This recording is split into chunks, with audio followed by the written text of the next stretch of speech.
अगर आपकी याददाश्त चली जाए तो क्या आप किसी पर ट्रस्ट कर सकते हो? आज की हमारी मूवी द सीक्रेट ऑब्सेशन ये 2019 की मिस्ट्री हॉलीवुड मूवी है। ये इसी थीम पर बेस्ड है। वीडियो स्टार्ट करने से पहले मैं आप सबसे रिक्वेस्ट करना चाहता हूँ, आपको वीडियो अच्छा लगता है तो प्लीज़ इस वीडियो को लाइक कर दीजिएगा, कमेंट भी कर दीजिए, जिससे चैनल को बहुत सपोर्ट मिलता है। अब बिना किसी देरी के एक्सप्लेन स्टार्ट करते हैं। मूवी स्टार्ट होती है और हमारी मेन कैरेक्टर जिसका नाम है जेनिफर, ये किसी से भाग रही है। ये फोन बूथ पर हेल्प के लिए कॉल करने की भी कोशिश करती है पर कोई भी आंसर नहीं करता। जो आदमी उसका पीछा कर रहा था वो वहां भी आ गया। वो भागते भागते फिर एक पब्लिक वॉशरूम में आ गए। जेनिफर ने बहुत ही चालाकी से जो आदमी उसका पीछा कर रहा था इसे बाथरूम में बंद कर दिया। वो फिर भागते भागते अपनी गाड़ी तक आती है। गाड़ी उसने स्टार्ट की और बारिश आ रही थी, इसी वजह से उसकी गाड़ी धंस चुकी थी। उसका पीछा करने वाला अब बाहर निकल चुका था। जेनिफर जल्दी से गाड़ी से बाहर निकली और वो भागने लग गई।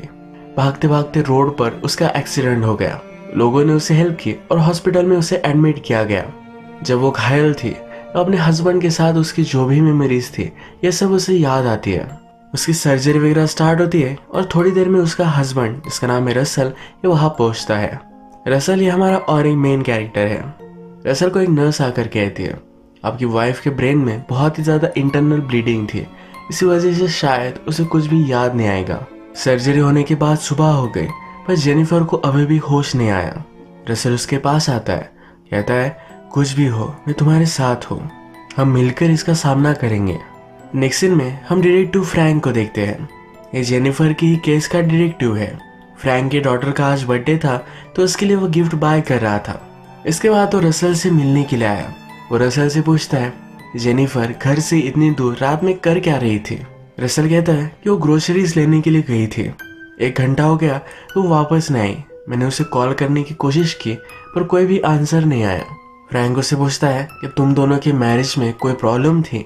रसल कहता है कि ऐसा कुछ भी नहीं था, हमने अभी अभी शादी की थी, माउंटेन्स में ब्यूटीफुल सा घर लिया था, शांति से हम रह रहे थे। फ्रैंक जब घर पर आता है तो हमें पता चलता है फ्रैंक की बेटी की ऑलरेडी डेथ हो चुकी है। हर साल वो अपनी बेटी के लिए गिफ्ट बाय करता है और क्लोजेट में रख देता है।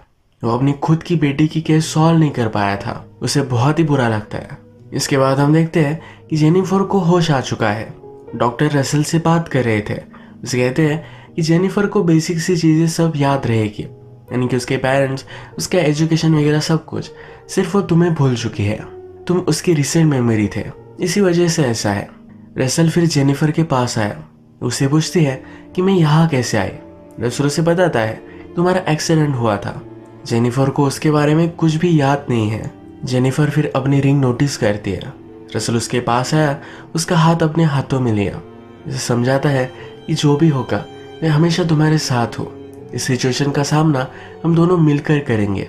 नेक्स्ट सीन में हम देखते हैं जिस गाड़ी से टकराकर जेनिफर का एक्सीडेंट हुआ था उस ड्राइवर को फ्रैंक इन्वेस्टिगेट कर रहा है। फ्रैंक उससे पूछता है क्या उस दिन तुमने जेनिफर की गाड़ी देखी थी?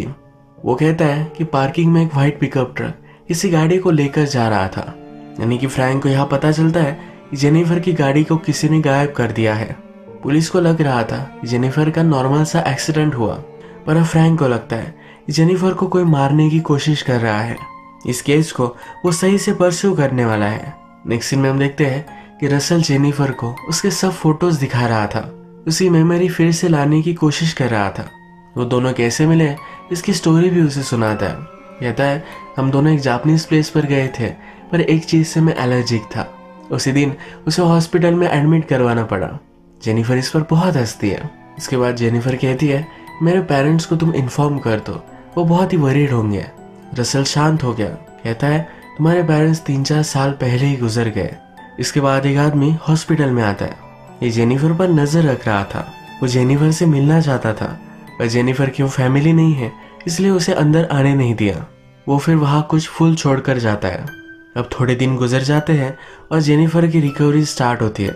वो अभी भी व्हीलचेयर में ही थी और उसे अच्छा लगने लग गया था। रसल फिर उसे अपने घर लेकर आता है। ये बहुत ही बड़ा घर है तो ये देखकर वो सरप्राइज होती है। इस घर में रसल और उसके सब फोटोज वगैरह वो देखती है। सब जगह वो देख रही थी तभी एक जगह पर कोई उसे मारने की कोशिश करता है। ये मेमोरी उसकी वापस आई। उसे कौन मार रहा था ये अब तक उसे पता नहीं है। जेनिफर को जल्द से जल्द उसका जो प्रीवियस रूटीन था ये फिर से कंटिन्यू करना है। रसल फिर उसे उठाकर बेडरूम में लेकर जाता है। नेक्स्ट डे रसल को फ्रैंक का कॉल आया। फ्रैंक जेनिफर से उसके एक्सीडेंट के बारे में कुछ बात करना चाहता था। रसल फ्रैंक से कहता है कि वो अभी अभी रिकवर कर रही है, उस पर ज़्यादा स्ट्रेस देना ये अच्छा नहीं होगा। फ्रैंक कहता है मैं उससे कुछ सिंपल सी क्वेश्चन पूछूंगा, ज़्यादा उसे स्ट्रेस नहीं आएगा। उसे उसने कल 11 बजे बुलाया हुआ है। ये जो सब बातें चल रही थी ये जेनिफर ऊपर से सुन रही थी। जब वे डिनर करते हैं तो इसके बारे में जेनिफर रसल से पूछती है कॉल किसका था।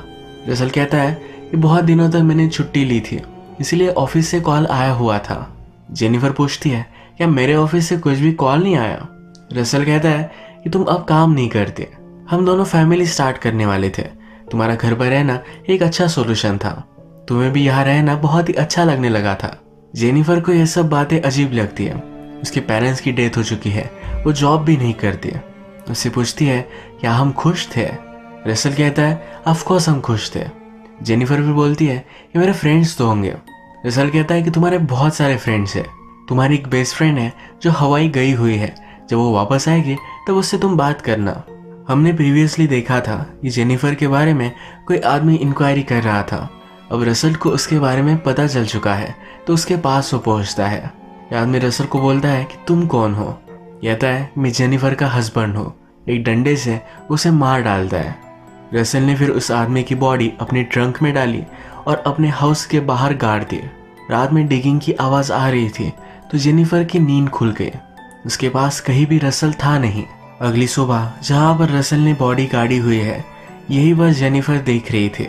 उसे बहुत ही अजीब लगा था। जेनिफर के पास उसका फ़ोन भी नहीं है। इसके बारे में वो रसल से पूछती है। रसल कहता है तुम्हारा फ़ोन एक्सीडेंट में गुम हो गया था, मैं जब टाउन में जाऊंगा तब तुम्हारे लिए नया फ़ोन बाय कर लाऊंगा। आज फ्रैंक ने रसल को जेनिफर के साथ आने के लिए कहा था पर वो दोनों नहीं आए। ये फ्रैंक को बहुत ही सस्पिशियस लगता है। वो फिर अपने डेटाबेस में रसल का नाम डालता है पर रसल के नाम से उनके डेटाबेस में कोई भी नहीं है, यानी कि वो एग्जिस्ट ही नहीं करता। इसके बाद फ्रैंक डायरेक्टली हॉस्पिटल आया।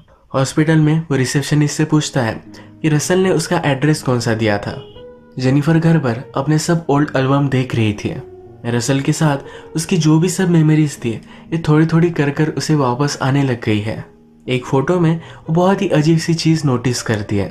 रसल के फोटो में हेयर्स वाइट है पर उसके मिरर रिफ्लेक्शन में ब्लैक दिख रहे हैं। उसे बहुत ही सस्पिशियस लगा। वो नीचे आई और रसल के सब फोटोज देखने लग गए। उसका लैपटॉप भी चेक करने वाली थी तभी रसल वहां पहुंच गया। उसने उसके लिए नया फ़ोन बाय किया है। यहाँ इस फ़ोन में कोई भी रेंज भी नहीं है। वो पूछती है तो रसल कहता है कि हम माउंटेन्स में हैं, यहाँ यही प्रॉब्लम होता है। फ्रैंक ने हॉस्पिटल से रसल का पता निकलवाया है। वो जब उस पते पर पहुंचता है तो रसल वहाँ कहीं भी नहीं रहता, यहाँ पर कोई और ही रहता है। रात में जब जेनिफर और रसल सो रहे थे तो रसल उससे कहता है कि स्लोली तुम्हारी सब मेमोरीज वापस आएगी। हमारे पास बहुत सारे दिन हैं न्यू मेमोरीज बनाने के लिए। वो आज रात जेनिफर के साथ इंटीमेट होना चाहता था पर जेनिफर को कोई उसे मारने की कोशिश कर रहा है, इसकी मेमोरी वापस आई। वो डिस्टर्ब हो गई। उसके साथ वो आज रात इंटीमेट नहीं होना चाहती थी। इस पर रसल चिढ़ गया। कहता है मैंने तुम्हारे हर वक्त साथ दिया है, पूरी रिकवरी में मैं बहुत ही पेशेंट था, तुम मुझे इस तरह से क्यों ट्रीट कर रही हो। गुस्सा होकर वहां से चला गया। बाद में हम देखते हैं कि रसल ने जेनिफर के बेडरूम में भी कैमरे लगाए हुए हैं, तो क्या कर रही है क्या नहीं ये सब वो देख सकता है। फ्रैंक को अब रसल के बारे में कुछ भी लीड्स मिल नहीं रही तो हॉस्पिटल में फिर से कॉल करता है। वहाँ के पार्किंग लॉट के सिक्योरिटी फुटेज वो निकालने के लिए कहता है। जब उसे मिल जाता है तो नोटिस करता है कि रसल के पास व्हाइट पिकअप ट्रक है। ये वही ट्रक है जिसने जेनिफर की गाड़ी को गायब किया था। उसे बहुत ही शॉक लगा क्योंकि जेनिफर के एक्सीडेंट के पीछे रसल ही है। नेक्स्ट सुबह रसल जेनिफर के पास आता है। उसने कल रात जो भी किया इसके लिए सॉरी कहता है। फ्रैंक अब जोरों से इस केस को इन्वेस्टिगेट कर रहा था। जेनिफर के बॉडी पर एक टैटू है, इसके फोटोज उसके पास थे। वो फिर एक टैटू आर्टिस्ट के पास गया, इसके बारे में उसने उससे इंक्वायरी की। इस टैटू में एक नाम छुपा हुआ था।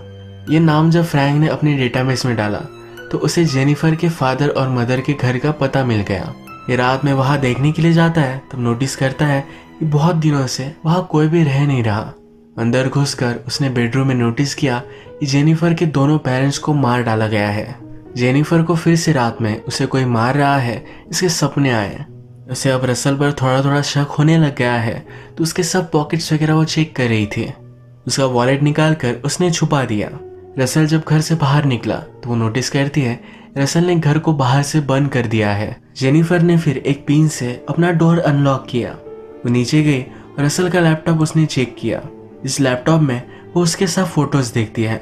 इसमें उसे पता चलता है जिस आदमी के साथ वो रह रही है उसका हस्बैंड रसल है ही नहीं। उसका हस्बैंड तो कोई अलग था। जिसके साथ वो रह रही है वो एक्चुअल में उसके साथ ऑफिस में काम करता था। उसने जेनिफर के हस्बैंड के फोटोज में अपना फेस मैच कर दिया था।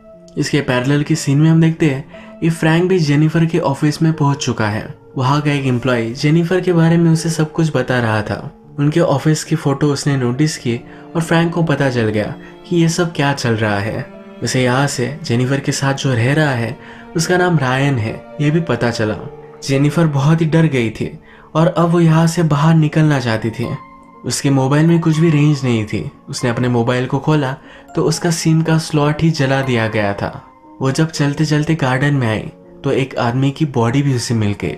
अचानक से रायन वहां पहुंच गया था और उसने जेनिफर को बेहोश कर दिया। वो फिर जेनिफर को उसके बेडरूम में ले जाकर उसके पैर बांध देता है। उसे कहता है कि तुम अपनी मेडिसिन लो, अच्छे से रेस्ट करो, सब कुछ ठीक हो जाएगा। रायन कुछ ग्रोसरीज लेने के लिए सिटी में आया हुआ था। वहां पर उसे हॉस्पिटल की नर्स मिली। नर्स रायन से कहती है कि जेनिफर का रूटीन चेकअप था, इसके लिए तुम आए ही नहीं। रायन उसे इग्नोर कर जल्दी से वहां से चला जाता है। घर पर जेनिफर बंधी हुई थी। उसने अपने आप को फ्री करने की कोशिश की और फाइनली वो सक्सीड हो गई। वो जल्दी से अपनी गाड़ी तक पहुंचती है। वहां उसे उसका फोन भी मिल गया। वो बहुत ही लेट हो गई और रायन वहां पहुंच चुका था। जेनिफर की गाड़ी के ट्रंक में हम उसके हस्बैंड की बॉडी देखते हैं, यानी कि रायन ने रसल को मार डाला है। ऑफिस से फ्रैंक ने अब रायन का पता निकाला और वो नीचे आ चुका है।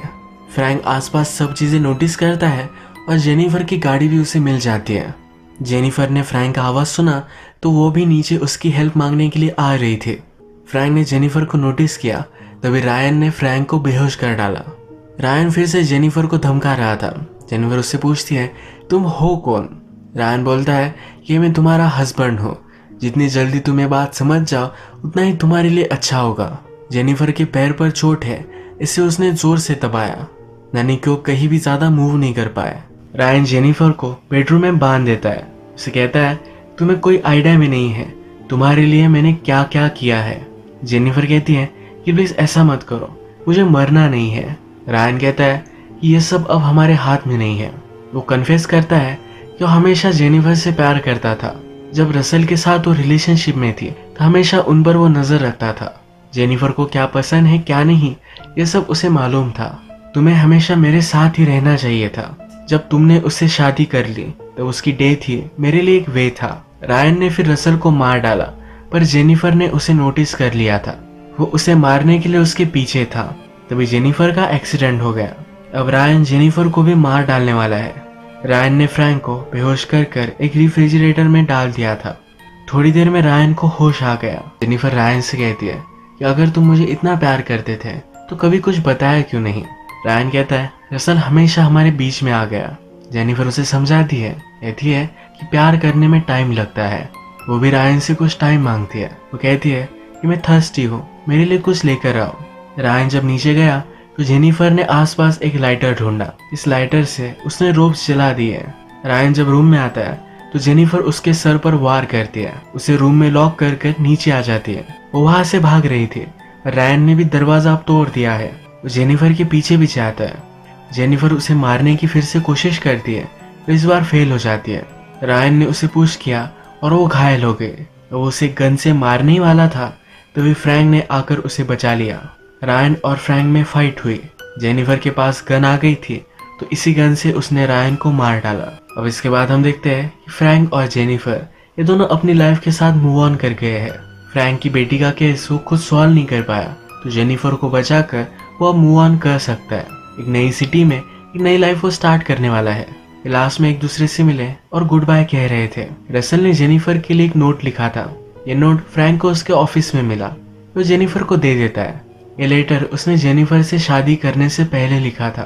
उसमें लिखा है कि हम दोनों अब हमारी लाइफ एक साथ स्पेंड करने वाले हैं। अब हमारी लाइफ में कुछ भी हो, पर एक चीज याद रखना, हम दोनों के सब मोमेंट्स बहुत ही ब्यूटीफुल है। तुम्हारे साथ मेरी लाइफ की सबसे हैप्पी मेमोरी थी। मैं हमेशा तुमसे प्यार करता रहूंगा। यही रसल का वेडिंग प्रपोजल था। ये पढ़कर जेनिफर अब मूव ऑन करती है। इसी तरीके से मूवी एंड होती है। अगर आपको वीडियो अच्छा लगा तो प्लीज इस वीडियो को लाइक कर दीजिएगा। मैं बहुत सारी मूवीज लेकर आता रहता हूँ, तो प्लीज चैनल को सब्सक्राइब कर दीजिए। बेल नोटिफिकेशन आइकॉन दबाना भी मत भूलिएगा। हम फिर से मिलेंगे और एक न्यू मूवी के साथ। तब तक के लिए थैंक यू और आप अपने आप का ख्याल रखिए।